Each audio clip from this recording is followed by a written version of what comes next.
Halo semuanya, perkenalkan nama saya Kezia Oktaviani dengan NIM 2103634 dari kelas 5A Administrasi Pendidikan. Kali ini saya akan mempresentasikan proposal penelitian saya yang berjudul Hubungan Kompetensi Pegawai dengan Jabatan yang Dimiliki dalam Organisasi di Dinas Pendidikan Kota Bandung. Baik, langsung saja kita ke bab 1 atau pendahuluan. Yang pertama adalah latar belakang. Kompetensi pegawai merupakan faktor kunci dalam keberhasilan suatu organisasi. Organisasi yang memiliki pegawai yang kompeten cenderung mencapai tujuan mereka dengan lebih efisien dan efektif. Namun hubungan antara kompetensi pegawai dengan jabatan yang dimiliki di organisasi masih merupakan isu yang perlu diteliti lebih lanjut. Pertanyaan-pertanyaan mendasar muncul seperti sejauh mana kompetensi pegawai mempengaruhi penempatan dalam jabatan di organisasi, bagaimana organisasi dapat meningkatkan kompetensi pegawai, dan bagaimana dampaknya terhadap kinerja dan produktivitas organisasi secara keseluruhan. Seiring dengan dinamika perubahan global, organisasi harus beradaptasi dengan cepat untuk tetap bersaing. Salah satu faktor yang dapat membantu organisasi mencapai tujuan mereka adalah memiliki pegawai yang memiliki kompetensi yang sesuai dengan tuntutan pekerjaan yang mereka emban. Kompetensi pegawai merujuk pada kombinasi pengetahuan, keterampilan, sikap, dan karakteristik individu yang memungkinkan mereka untuk berhasil dalam melaksanakan tugas dan tanggung jawab yang melekat pada jabatan mereka. Kompetensi ini mencakup beragam aspek, termasuk keterampilan teknis, kepemimpinan, komunikasi, dan adaptabilitas. Pentingnya hubungan antara kompetensi pegawai dengan jabatan di dalam organisasi adalah sebagai berikut. Yang pertama ada peningkatan kinerja. Pegawai yang memiliki kompetensi yang sesuai dengan jabatan mereka cenderung lebih efektif dalam melaksanakan tugas dan tanggung jawab mereka. Hal ini dapat menghasilkan peningkatan kinerja individu dan organisasi secara keseluruhan. Yang kedua, efisiensi organisasi. Ketepatan penempatan pegawai dalam jabatan yang sesuai dengan kompetensinya dapat meningkatkan efisiensi organisasi. Pegawai dapat bekerja dengan lebih baik, lebih cepat, mengurangi waktu, dan juga sumber daya yang terbuang. Yang ketiga, ada motivasi pegawai. Jika pegawai ditempatkan dalam jabatan yang sesuai dengan kompetensinya, mereka lebih cenderung merasa termotivasi. Hal ini dapat meningkatkan kepuasan pegawai dan retensi, mengurangi risiko pergantian pegawai. Yang keempat, pengembangan sumber daya manusia. Studi mengenai hubungan antara kompetensi pegawai dan jabatan yang dapat membantu organisasi dalam merancang program pengembangan sumber daya manusia yang lebih efektif. Organisasi dapat mengidentifikasi kekurangan kompetensi yang perlu ditingkatkan melalui pelatihan dan pengembangan. Yang kelima, daya saing organisasi. Dalam lingkungan bisnis yang kompetitif, memiliki pegawai yang berkualitas dan kompeten adalah faktor penentu dalam mempertahankan daya saing organisasi. Kualitas sumber daya manusia menjadi faktor utama dalam meraih kemenangan kompetitif. Dengan pemahaman yang mendalam tentang hubungan antara kompetensi dan pegawai dan jabatan, organisasi dapat mengambil langkah-langkah yang lebih tepat dalam manajemen sumber daya manusia dan perencanaan pengembangan organisasi. Dengan demikian, penelitian mengenai topik ini memiliki relevansi yang tinggi dalam konteks manajemen organisasi modern. Sebagai lembaga pelaksana pemerintah yang bertanggung jawab dalam mengelola pendidikan, Dinas Pendidikan memiliki tugas pokok untuk melaksanakan urusan pemerintahan di bidang pendidikan berdasarkan asas otonomi, sebagaimana tercantum dalam website yang dikelola oleh PPID atau Pejabat Pengelola Informasi dan Dokumentasi Dinas Pendidikan Kota Bandung. Sebagaimana juga tercantum dalam Lakib 2019 Dinas Pendidikan Kota Bandung. Lalu, visi dari Dinas Pendidikan Kota Bandung adalah mewujudkan masyarakat Kota Bandung yang cerdas, sehat, produktif, berakhlak mulia, dan cinta lingkungan hidup untuk mendukung Bandung bermartabat. Sedangkan misinya adalah yang pertama, peningkatan aksesibilitas dan mutu pendidikan menuju standar nasional pendidikan. Yang kedua, pengembangan organisasi pengembangan karakter, building, menuju akhlak mulia. Yang ketiga, pengembangan sekolah sehat dan sekolah berwawasan lingkungan. Yang keempat, pengembangan kepemudaan, olahraga, dan seni budaya.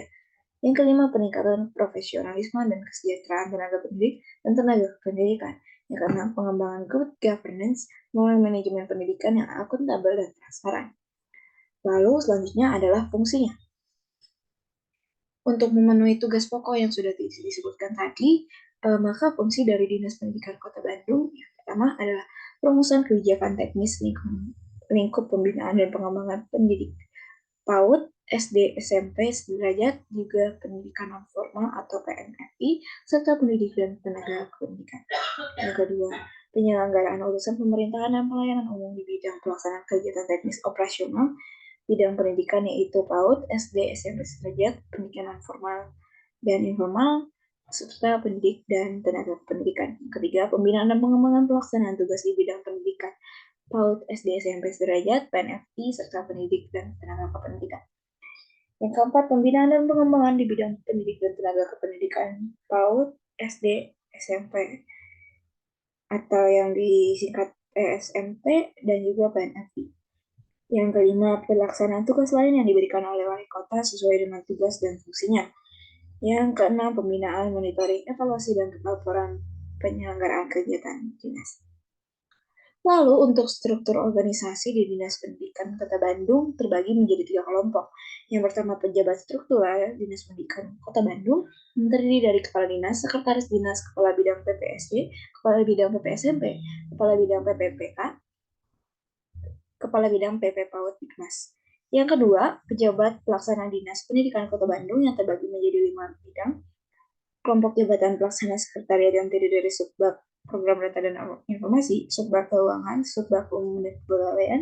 Yang kedua, bidang pembinaan dan pengembangan pendidikan tenaga pendidikan seksi PTK SMP, SD, dan PAUD.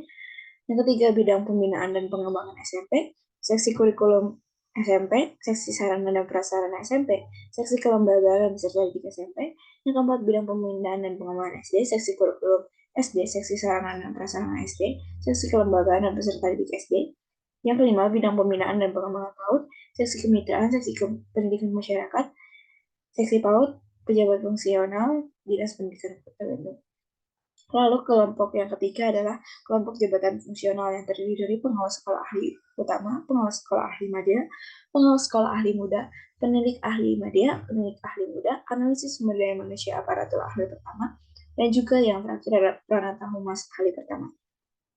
Berdasarkan penjelasan di atas, maka penulis mengangkat judul hubungan kompetensi pegawai dengan jabatan yang dimiliki dalam organisasi Dinas Pendidikan Kota Bandung.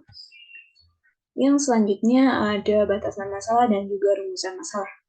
Untuk batasan masalahnya, yang pertama, penelitian akan difokuskan pada Dinas Pendidikan Kota Bandung. Yang kedua, pengukuran kompetensi pegawai akan didasarkan pada kerangka kerja yang telah ditetapkan oleh organisasi terkait. Yang ketiga, data yang digunakan bersifat kuantitatif seperti penilaian kinerja tingkat pendidikan dan juga pengalaman kerja.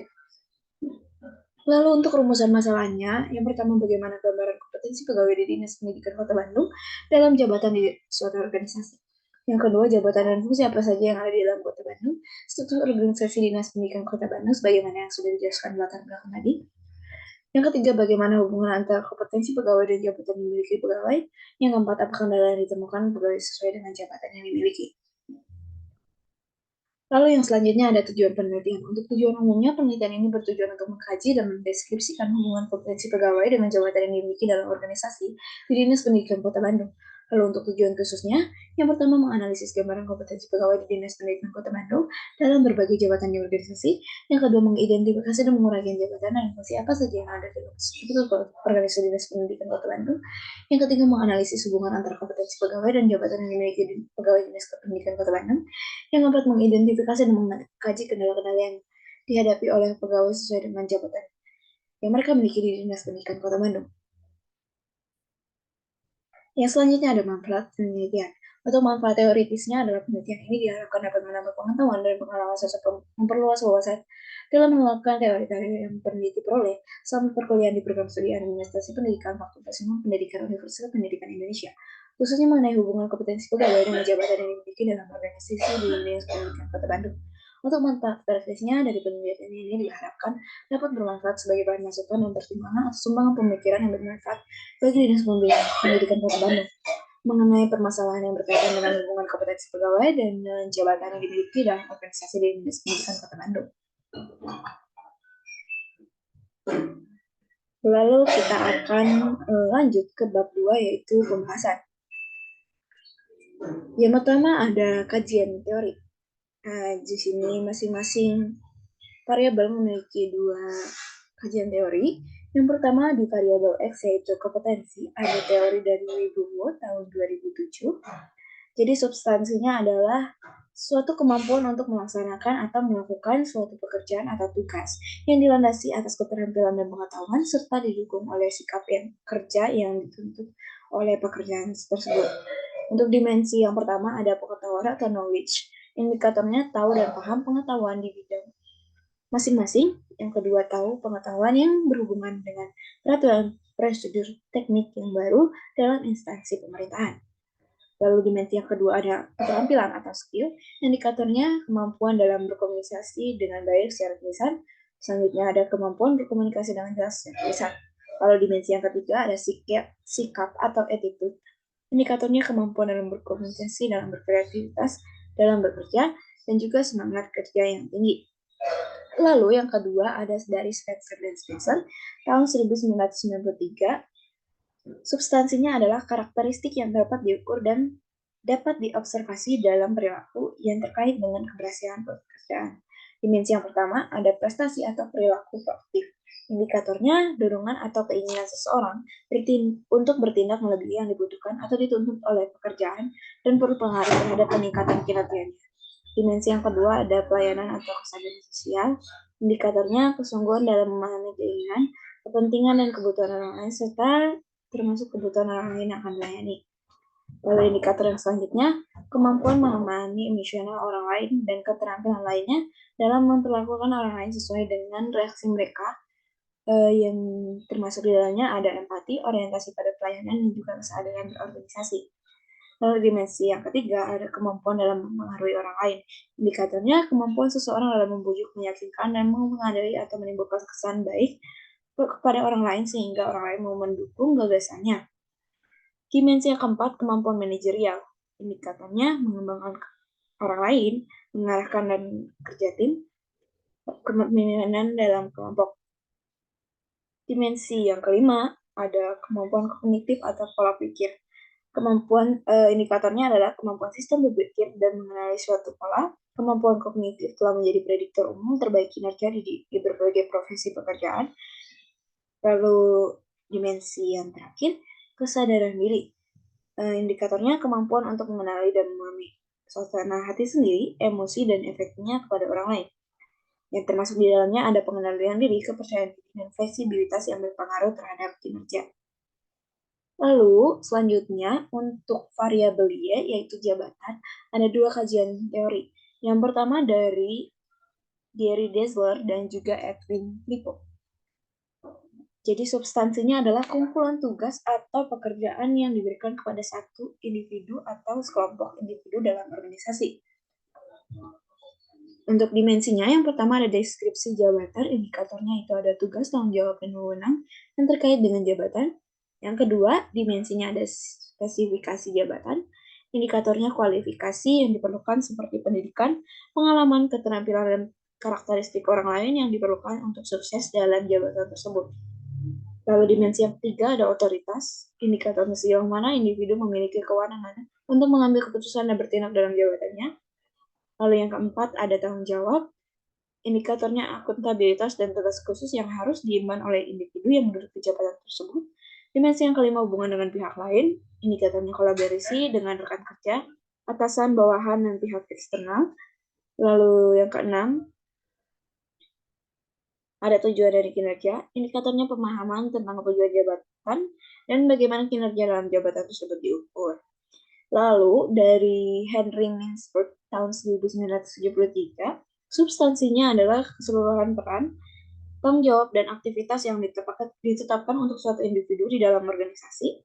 Dimensi yang pertama ada peran, indikatornya ada peran interpersonal, peran informasional, peran keputusan. Lalu dimensi yang kedua ada tugas, indikatornya ada perencanaan, pengorganisasian, pengawasan, koordinasi, dan juga penyelesaian konflik. Lalu untuk studi pendahuluan, di sini terdapat 10 studi pendahuluan yang sudah saya coba review.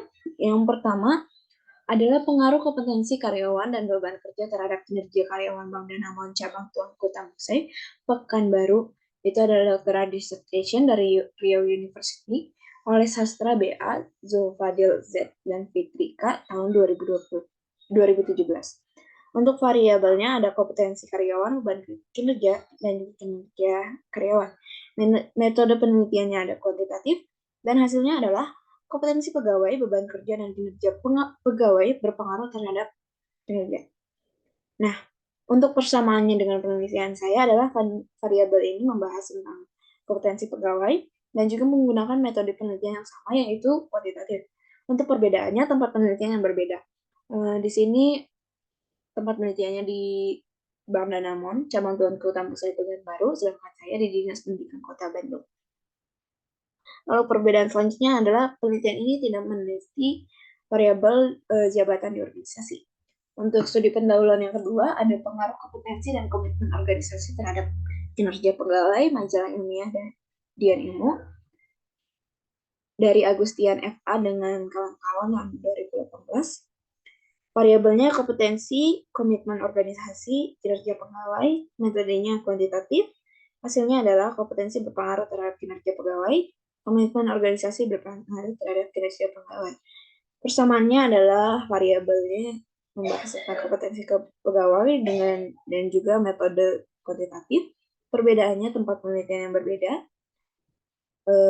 dan juga penelitian yang ini tidak meneliti variabel jabatan di organisasi. Nah, selanjutnya adalah pengaruh kompetensi, motivasi, dan kepuasan kerja terhadap kinerja pegawai dari Rosmaini R. dan Tanjung H. tahun 2019. Variabelnya kompetensi, motivasi, kepuasan kerja, kinerja pegawai. Metodenya kuantitatif. Hasilnya kompetensi memiliki pengaruh positif dan tidak signifikan terhadap kinerja pegawai. Motivasi berpengaruh positif dan tidak signifikan terhadap kinerja pegawai. Kepuasan kerja berpengaruh positif dan signifikan terhadap kinerja pegawai. Secara simultan, kompetensi, motivasi, dan kepuasan kerja berpengaruh signifikan terhadap kinerja pegawai. Persamaannya adalah sama-sama membahas kompetensi karyawan, dan juga metode penelitian yang sama-sama kuantitatif. Perbedaannya tempat penelitiannya beda dan juga tidak membahas jabatan di organisasi. Yang selanjutnya ada mediasi motivasi kerja, hubungan dan kompetensi dalam meningkatkan kinerja pegawai. Mediasi motivasi kerja dari Maxine M 2023. Variabelnya ada motivasi kerja, kompetensi, kinerja pegawai. Metodenya kuantitatif, hasilnya adanya pengaruh kompetensi terhadap kinerja pegawai, pengaruh kompetensi terhadap motivasi kerja, pengaruh motivasi terhadap kinerja pegawai, dan motivasi kerja dapat menjadi mediasi dalam meningkatkan kinerja pegawai. Untuk persamaannya, sama-sama meneliti tentang kompetensi pegawai dan juga metode penelitian kuantitatif. Perbedaannya tempat penelitiannya dan juga tidak membahas jabatan di organisasi. Yang kelima, pengaruh kompetensi lingkungan kerja dan motivasi berprestasi terhadap kinerja pegawai negeri sipil, Sekretariat Daerah Kota Padang, Jurnal Ilmiah Ekotrans dan Erudisi dari Mulia R.A. dan Saputra N. tahun 2021. Variabelnya ada kompetensi, lingkungan kerja, motivasi berprestasi, dan juga kinerja pegawai. Untuk penelitian ini menggunakan metode mixed method, yaitu kuantitatif dan juga kualitatif. Untuk hasilnya, kompetensi berpengaruh positif terhadap kinerja pegawai pada Sekretariat Daerah Kota Padang. Lingkungan kerja juga berpengaruh positif terhadap kinerja pegawai. Motivasi berprestasi juga berpengaruh positif. Kompetensi, lingkungan kerja, dan motivasi ini secara simultannya berpengaruh terhadap kinerja pegawai pada Sekretariat Daerah Kota Padang. Nah, untuk persamaannya, variabel penelitian yang membahas ini membahas juga kompetensi pegawai. Untuk perbedaannya ada di tempat penelitian dan juga tidak membahas jabatan di organisasi. Dan juga perbedaan satu lagi adalah metode penelitian yang berbeda. Penelitian saya kuantitatif, penelitian ini yang mixed. Yang selanjutnya pengaruh kompetensi dan motivasi terhadap kinerja ASN Dinas Pendidikan Kota Mobagu dari Damopoli Z dan Teroreh N dan juga Uhin Y dari tahun 2021.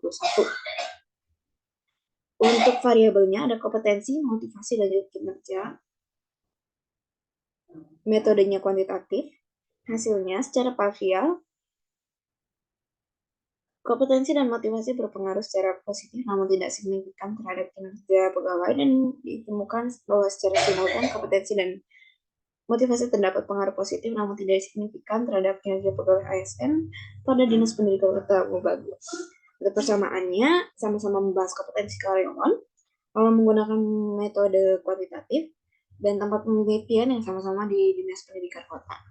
Untuk perbedaannya, tempat penelitian di kota yang berbeda dan juga penelitian ini tidak meneliti jabatan di organisasi.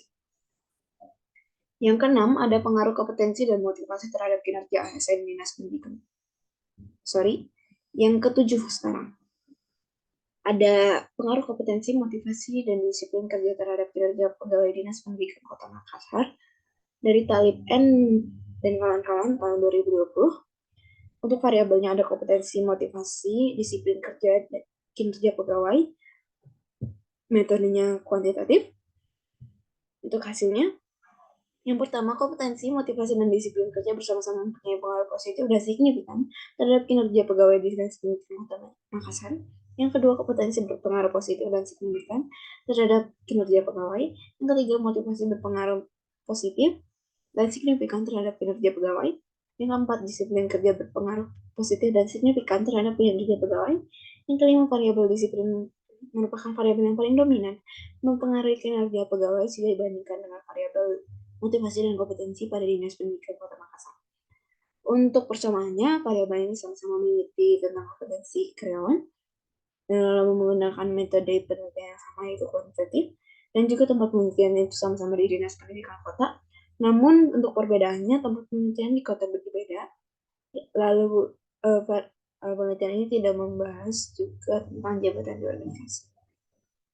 Lalu yang ke-8 ada pengaruh pengalaman kerja, pendidikan dan pelatihan, ada diklat dan tingkat pendidikan terhadap kinerja pegawai di Dinas Pendidikan Kabupaten Sopeng, Bata Ilyas Educational Management Review dari Yasin SN beserta kawan-kawan tahun 2021. Untuk variabelnya ada kompetensi, lingkungan kerja, kinerja pegawai.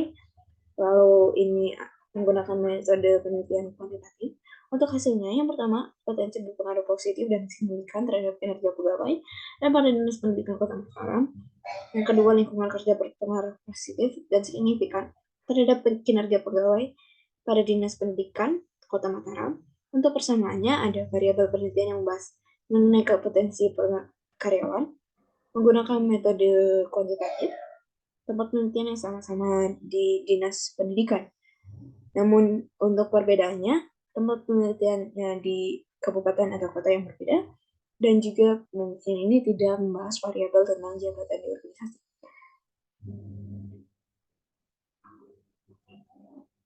Dan yang terakhir ada analisis kompetensi pegawai kantor Dinas Pendidikan Kota Batam. Untuk variabelnya ada kompetensi pegawai dan yang ini menggunakan metode penelitian kualitatif.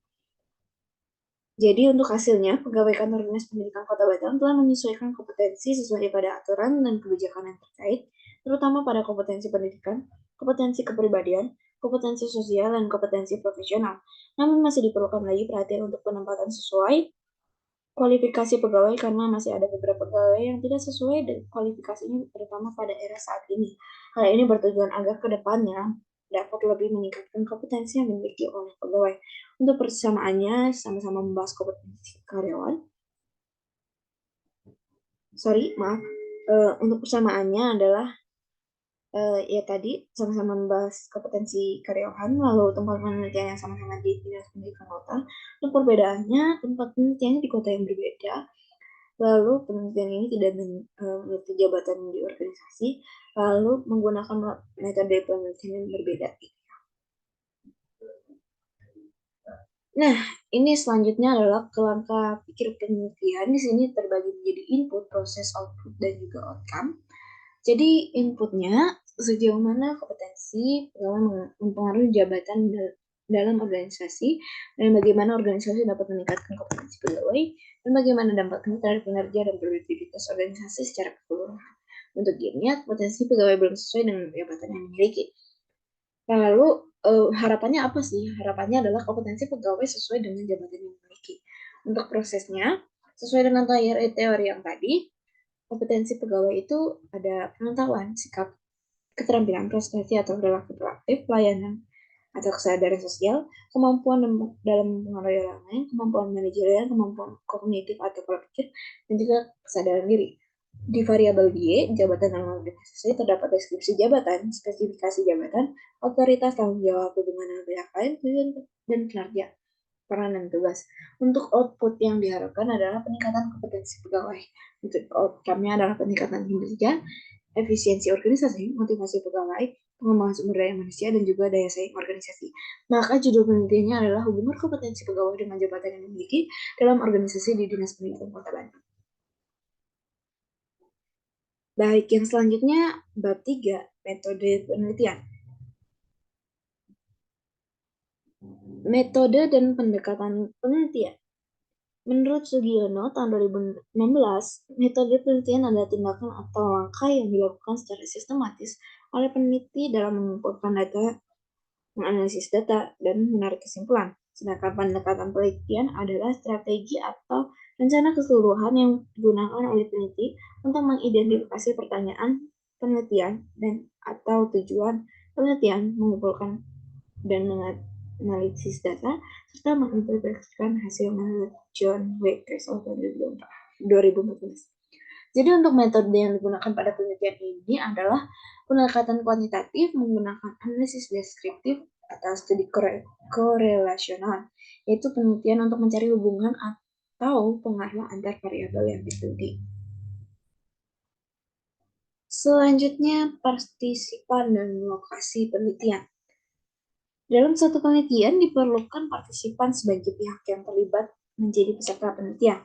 Menurut YIN 2018, partisipan adalah salah satu atau lebih orang yang berasal dari studi kasus yang sedang diteliti dan nantinya akan diwawancara atau diminta untuk meninjau laporan draft studi kasus.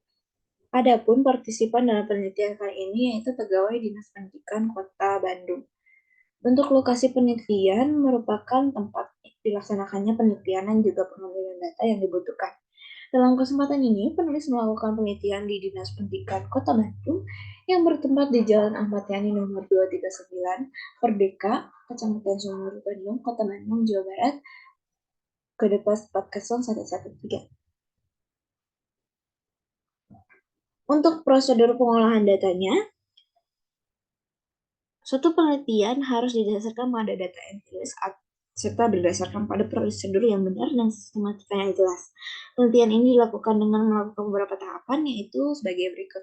Yang pertama ada tahap persiapan, yang terdiri dari menentukan topik penelitian dan rumusan masalah yang akan diteliti. Yang kedua, mencari literatur sebagai dalil teori sesuai dengan variabel penelitian. Yang ketiga, menemukan kerangka pikir dan hipotesis. Yang keempat, menentukan populasi sampel dan lokasi sesuai dengan penelitian. Yang kelima, menentukan dimensi dan alat ukur penelitian yang sesuai. Selanjutnya ada tahap pelaksanaan. Yang pertama, menyebarkan kuesioner berupa angket. Lalu yang kedua, mengumpulkan kuesioner yang telah diisi oleh responden. Yang ketiga, melakukan pengolahan data dan analisis data. Lalu untuk tahap pengolahan data, yang pertama melakukan verifikasi data untuk mengecek jumlah kuesioner agar tidak terdapat kesalahan maupun kekeliruan. Lalu melakukan penyekoran dari data yang sudah terkumpul. Lalu menganalisis hasil data yang sudah diperoleh. Yang keempat, akan ada tahap pelaporan. Tahap ini merupakan tahap terakhir dalam penelitian. Pada tahap ini, peneliti akan melakukan kesimpulan lalu menuliskan hasilnya dalam bentuk laporan.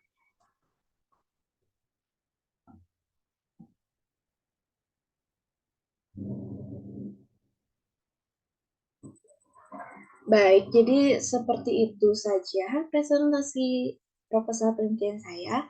Semoga informasi yang saya paparkan ini berguna. Terima kasih.